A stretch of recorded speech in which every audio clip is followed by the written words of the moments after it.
Salut à tous, je vous souhaite la bienvenue dans ce nouveau tutoriel. Aujourd'hui nous allons apprendre à créer un compteur de visite pour nos pages. Donc ce qu'on va faire tout de suite, on va créer la base données. Donc base données, on va l'appeler nombre visite, créer. Donc dans cette base données on va créer une table, donc nouvelle table. On va l'appeler visite, tout court. On a besoin de deux colonnes. La première colonne on va y stocker le nom de la page. Donc on va dire nom page.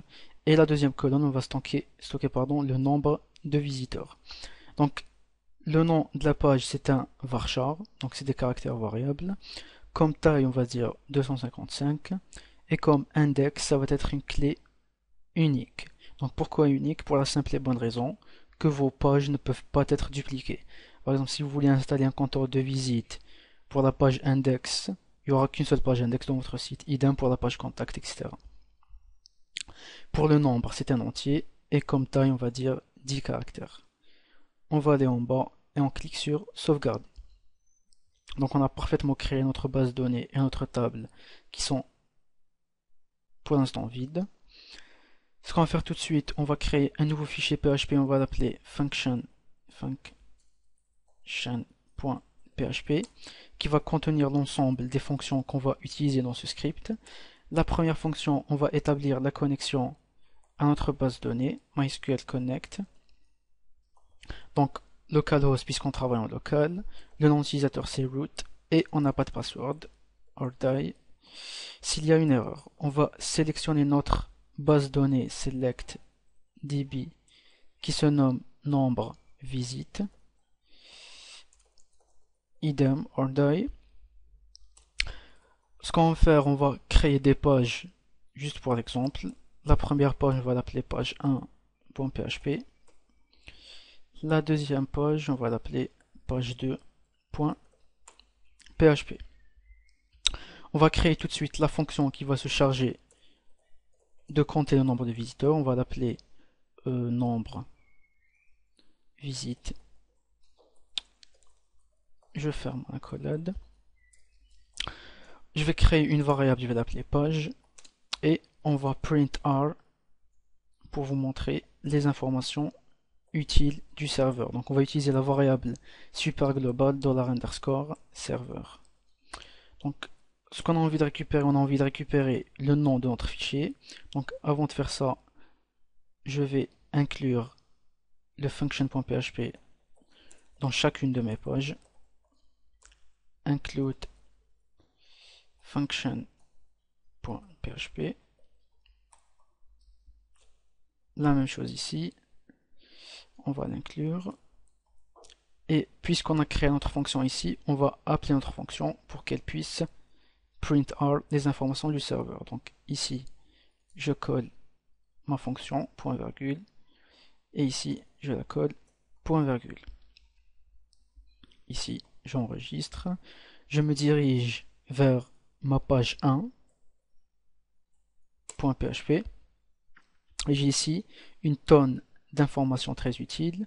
Donc laquelle qui nous intéresse, c'est le script name. Donc vous voyez ici le script name, il nous renvoie le chemin d'accès de la page 1.php, donc tout le chemin d'accès. Si je me rends vers la page 2, on voit ici le script name, il nous renvoie vers la deuxième page. Donc ce qu'on va faire, on vire le print r ici. Donc pour notre cas, entre crochets on prise ici le script name pour récupérer le chemin d'accès, et on va rajouter une autre fonction qui va nous permettre de récupérer uniquement le nom de notre page. Donc on ne veut pas récupérer tout le chemin d'accès, mais uniquement le nom de la page. On va rajouter ici un page name. Point virgule. Je vais faire un petit écho pour vous montrer. Écho page. Si je me rends vers ma deuxième page, j'actualise, j'ai effectivement ici le nom de ma page qui se nomme page2.php. Si je me rends vers la première page, j'ai ici un page1.php. Ok, parfait. Donc on a récupéré ce qu'on voulait. Donc après avoir fait ça, on va exécuter une requête SQL, MySQL query. On va insert into notre table, comment je l'ai appelé, visite, au pluriel. Donc dans quel champ? Le premier champ c'est le nom de la page, le deuxième champ c'est le nombre de visites, les values, values.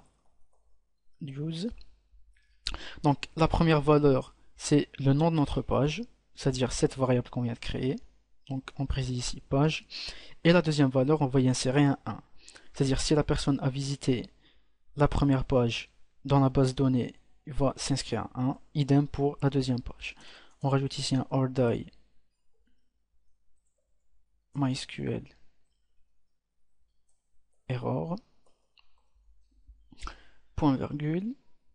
Ici ce que je vais faire, je vais actualiser la page 1 et je vais actualiser la page 2. Donc ce que je viens de faire, je viens de visiter la page 1 et la page 2.